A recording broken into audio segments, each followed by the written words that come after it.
Ethan believed he had made the right choice. Admitting his mother to a hospital and moving on with his lavish life seemed like just another step towards securing his inheritance. When he received the news of her passing, he barely reacted. Finally, the money would be his. But on the day of the will reading, everything fell apart. The entire fortune was left to a complete stranger. Who was this person? And why had his mother betrayed him? Want to know what happened? Watch until the end and don't miss this story full of emotions and unexpected twists. Also, tell us where you're watching from in the comments, and don't forget to subscribe for more emotional stories like this one. Ethan sat in his sleek office, fingers tapping impatiently against the mahogany desk. His phone buzzed. Another call from the hospital. He sighed, already knowing what they wanted. His mother, Margaret, had been there for weeks now, and the doctors kept insisting he visit. He never answered. Ever since his father passed, Margaret had become a problem. She was frail, forgetful, always needing something. And Ethan? He was too busy building his future to be burdened by the past. He had worked hard, climbed the corporate ladder, and finally he was on the verge of the life he always wanted. And yet here she was. His assistant knocked, snapping him from his thoughts. "Mr. Carter, your lawyer is online too." His heart leapt. Finally some good news. "Ethan," the voice on the other end said, "your mother's estate, we're nearly ready. Once she passes, everything will be transferred. You just need to be patient." Patience. He had waited long enough. That night he finally answered the hospital's call. "Mr. Carter, your mother is asking for you," the nurse said, her voice tinged with something close to pity. "She keeps saying she just wants to see you." Ethan closed his eyes. He could hear his mother's frail voice in his mind, calling for him like she used to when he was a boy. But he wasn't that boy anymore. "She's in good hands, right?" he asked. "Yes, but then there's nothing for me to do." And with that he hung up. He told himself it wasn't cruelty. It was practicality. Margaret had lived her life. Now, it was his turn. 3 months later, the hospital called. Again. This time he didn't ignore it. His mother was gone, and all Ethan could feel was relief. Ethan stood outside the law office, adjusting the cuffs of his expensive suit. Today was the day. No more late-night calls from the hospital, no more burdens. His mother's passing had finally cleared the way for what was rightfully his. He stepped inside with confidence, the scent of polished wood and aged paper filling the air. The lawyer, Mr. Reynolds, greeted him with a nod, his expression unreadable. Across the table, a few distant relatives sat in silence, barely acknowledging Ethan's presence. They all knew the truth. He was the sole heir. His mother's fortune, the house, everything belonged to him now. Reynolds cleared his throat. "Thank you all for coming. We are here to execute the last will and testament of Margaret Carter." Ethan leaned back, barely listening. He could already imagine the life ahead, investments, vacations, maybe even an early retirement. He had been patient. Now it was time to reap the rewards. Reynolds unfolded the document and began reading, his voice steady. "To my son, Ethan Carter." Ethan smirked. "Here it comes. I leave nothing." The room fell silent. Ethan blinked, the words not fully registering. "Excuse me," he said, leaning forward. "What do you mean, nothing?" Reynolds didn't flinch. He adjusted his glasses and continued. "I have made arrangements to leave my entire estate, including all financial assets, to James Holloway." A murmur spread through the room. A few gasps. Ethan's chest tightened. "Who the hell is James Holloway?" he demanded, his voice sharp with disbelief. Reynolds looked at him calmly. "That is something you will have to find out." Ethan's fists clenched. This had to be a mistake. His mother couldn't do this to him. But as the lawyer continued reading, the truth settled over him like a heavy weight. His mother had planned this, and for the first time since her passing, a cold wave of fear crept up his spine. Ethan's pulse pounded in his ears. His mother had left him nothing. Nothing. His jaw tightened as he scanned the room, searching for some kind of explanation. The distant relatives sitting across from him were whispering, their eyes flicking toward him with a mix of pity and judgment. He didn't need their sympathy. He needed answers. He turned sharply to Mr. Reynolds. "This has to be a mistake. My mother wouldn't do this." The lawyer remained impassive, as if he had expected this reaction. "I assure you, Mr. Carter, this was her final wish. The documents are in order." Ethan's fingers curled into fists. "Who is James Holloway?" he demanded, his voice rising. Reynolds let out a slow breath. "James Holloway is the sole beneficiary of your mother's estate. She made her wishes clear. Every last cent, every property, every possession now belongs to him." Ethan's stomach twisted.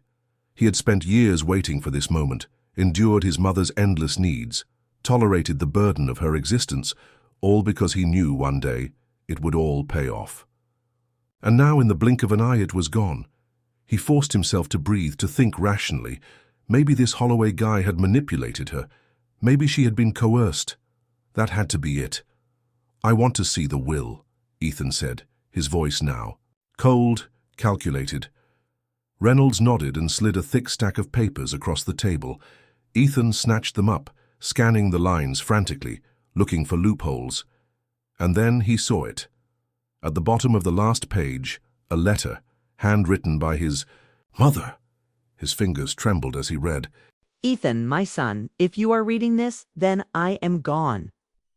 And I know you are angry. I know you feel betrayed. But this was never about punishing you. It was about saving you from yourself. You have spent your life chasing wealth, believing that money is the measure of a person's worth. I watched as you became someone I no longer recognized, someone who looked at love as a transaction, who saw me as nothing more than an obstacle. I wish I could have changed your heart while I was alive. But now I leave you with something far more valuable than mania, chance to see the truth. Find James Holloway, and maybe, just maybe, you will understand why I did this." Ethan's grip on the paper tightened. His face burned with a mix of rage and something else, something dangerously close to guilt. He pushed back from the table, shoving the will toward Reynolds. "Where is he?" Reynolds met his gaze steadily. "I believe he lives in a small assisted living home on the east side of town." Ethan scoffed. "An assisted living home? His mother left her fortune to some nobody in a nursing home? Fine. If this James Holloway was the reason he had been robbed of what was his, then Ethan would get his answers, whether the old man wanted to give them or not." Ethan gripped the steering wheel so tightly his knuckles turned white. The city. Lights blurred past as he sped through the streets, his mind a whirlwind of anger and confusion.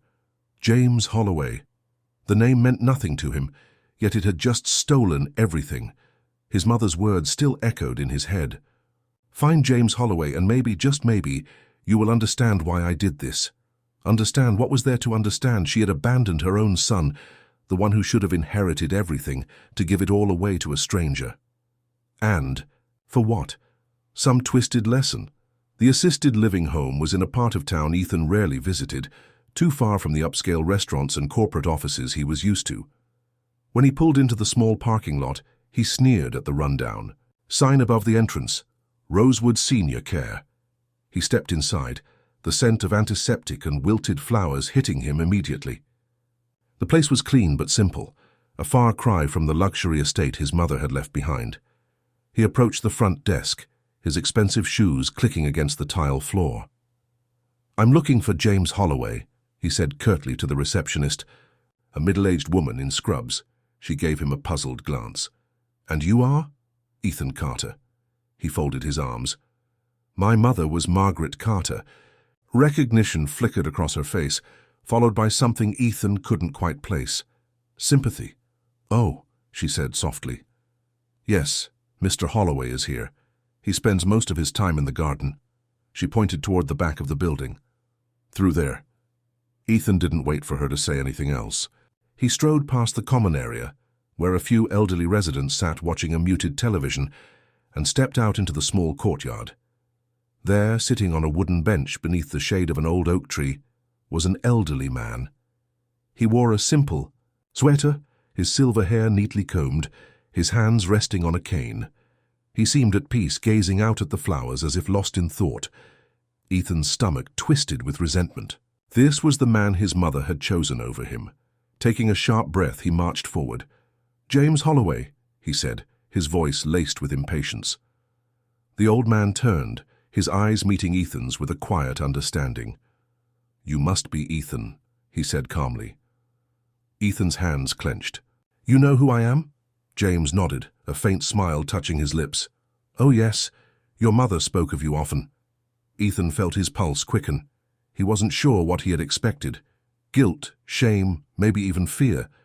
But James Holloway looked at him not with arrogance or triumph, but with something far worse, pity. Ethan felt an unexpected surge of irritation. He had come here for answers, not to be looked at like some lost child.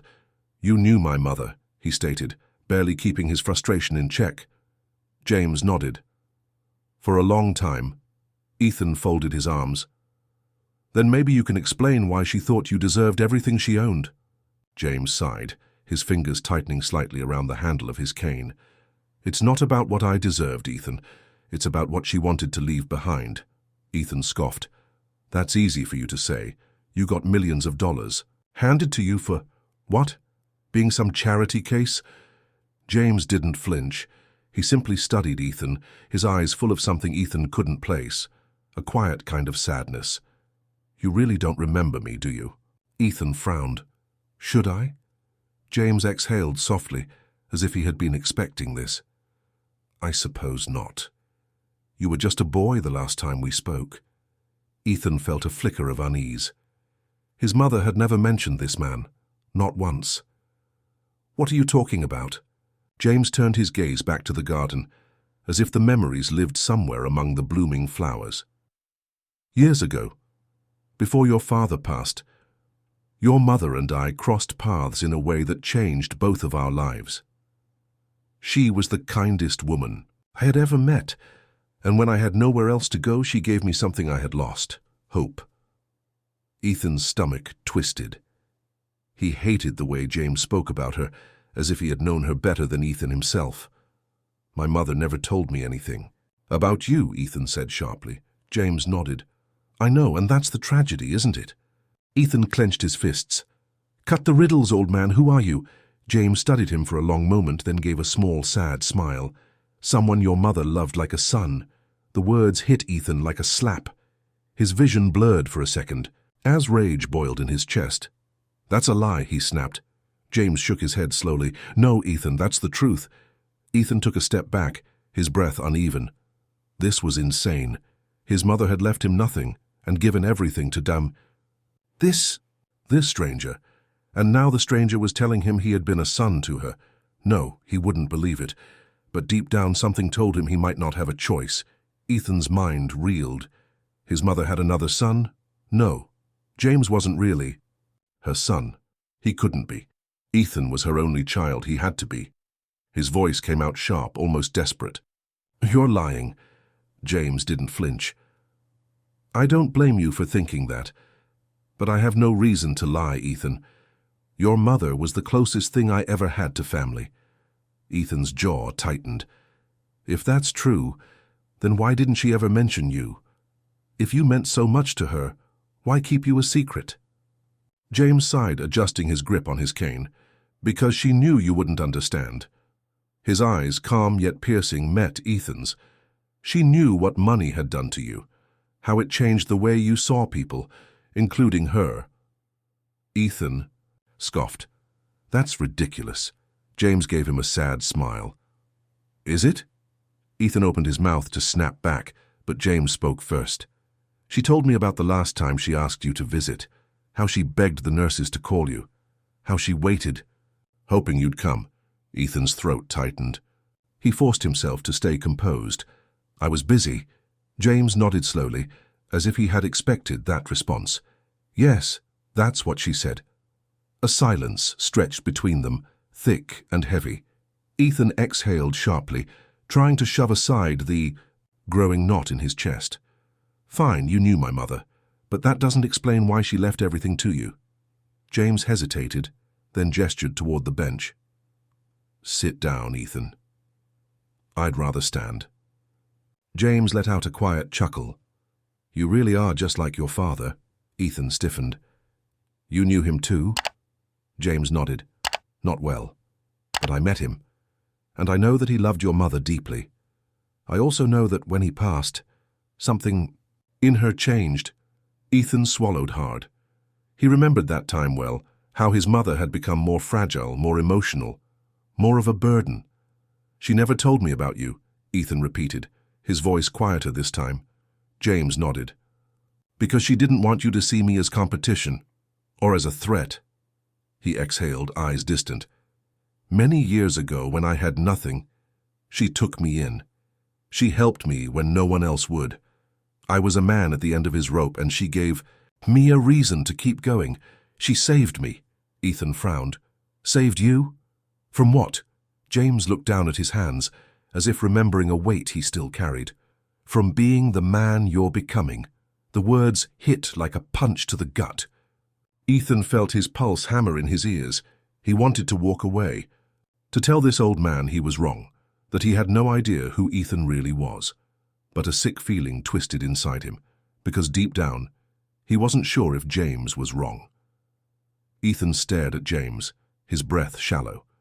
He wanted to fight back, to argue, to prove that this man had no right to say such things. But for the first time in his life, words failed him. James watched him with quiet understanding. She left you something, you know. Ethan's head snapped up. What? James reached into the pocket of his sweater and pulled out a small folded envelope. The paper was worn at the edges, as if it had been held many times. She asked me to give this to you, James said, holding it out. Ethan hesitated. His fingers twitched at his sides. He had already read her will, already suffered the humiliation of learning she had chosen someone else over him. What could possibly be left to say? And yet, his hands moved on their own, snatching the envelope. From James's grasp, his name was written across it in his mother's familiar, delicate handwriting. Ethan. His chest tightened. He could almost hear her voice whispering it. Slowly, he unfolded the letter and began to read. My dear Ethan, if you are reading this, then you know by now that I have left my fortune to James. I know you are angry. I know you feel betrayed. I know that you think I have abandoned you. But my sweet boy, it was never you that I wanted to punish. It was the version of you that I no longer recognized. The boy I raised was kind. He was full of wonder, full of love. But over the years, I watched as that boy disappeared, replaced by someone who believed that love could be measured in numbers. That worth was determined by wealth. I tried to reach you, Ethan. I tried so many times. But every call, every visit, every moment, I needed you. You weren't there. And I realized something. If I left you my fortune, it wouldn't bring you back to me. It would only push you further away. But James understood something you never wanted to hear. That love is not earned through money. It is given freely, without expectation. That is what I wanted to leave behind, Ethan. Not numbers in a bank account, but a lesson that might save you from a life of emptiness. If you are reading this, it means you came looking for answers, and that gives me hope. Maybe, even without my wealth, you will finally understand what truly matters. It was never about the money, my son. It was about you. With all my love forever and always, Mom. Ethan's hands trembled as he lowered the letter. The weight of it crushed him. She hadn't been trying to punish him. She had been trying to save him. But now, it was too late. Ethan sat frozen, the letter still clutched in his trembling hands. His mother's words echoed in his mind, each one a blade cutting deeper than the last. It was never about the money. It was about you. His throat tightened. He had spent years believing that wealth was power, that money was security, that success meant never needing anyone. And yet here he was, holding the last words of the one person who had loved him unconditionally, and realizing far too late that he had never truly loved her back. A cold gust of wind rustled the leaves above them, but Ethan barely noticed. James watched him in silence, his expression unreadable. He wasn't gloating, he wasn't smug. He simply waited, as if giving Ethan the space to process the truth. Finally, Ethan exhaled a shaky breath and looked up. Did she suffer? James shook his head. No, she left this world peacefully, but he hesitated, then sighed. She was lonely, Ethan. She never said it outright, but I could see it in her eyes. She always hoped you'd come. The words cut deeper than Ethan expected. His stomach twisted. His voice caught. He cleared his throat. She really loved you, didn't she? James gave a small nod. She did, but not more than she loved you. No one could ever replace you in her heart, Ethan. Not even me. Ethan clenched his jaw. He had been so blinded by resentment that he had refused to see what was in front of him. His mother hadn't replaced him. She had simply given her love to someone who had been willing to receive it. And Ethan had pushed it away. He swallowed hard. I don't know what to do with this. He gestured to the letter, his voice unsteady. I can't fix this. She's gone. James studied him for a long moment. Then he spoke gently. She always believed. You'd understand one day. Maybe today is that day. Ethan let out a bitter laugh. And what am I supposed to do now? Learn my lesson and go back to my empty life? James smiled faintly. Or you could change. Ethan's breath hitched. Change. The word felt impossible, foreign. He had built his entire life on chasing wealth, success, status. What was he supposed to do without it?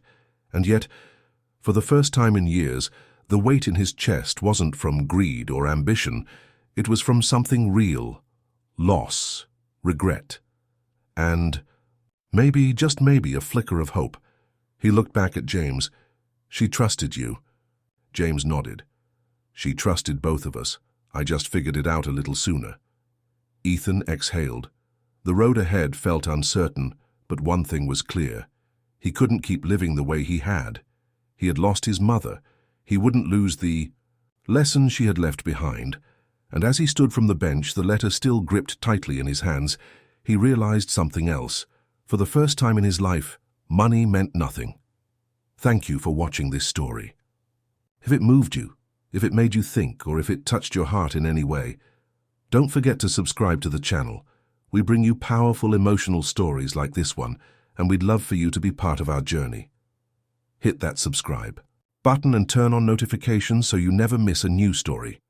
And if this video resonated with you, leave a comment below. We'd love to hear your thoughts. Thank you for your support, and we'll see you in the next story.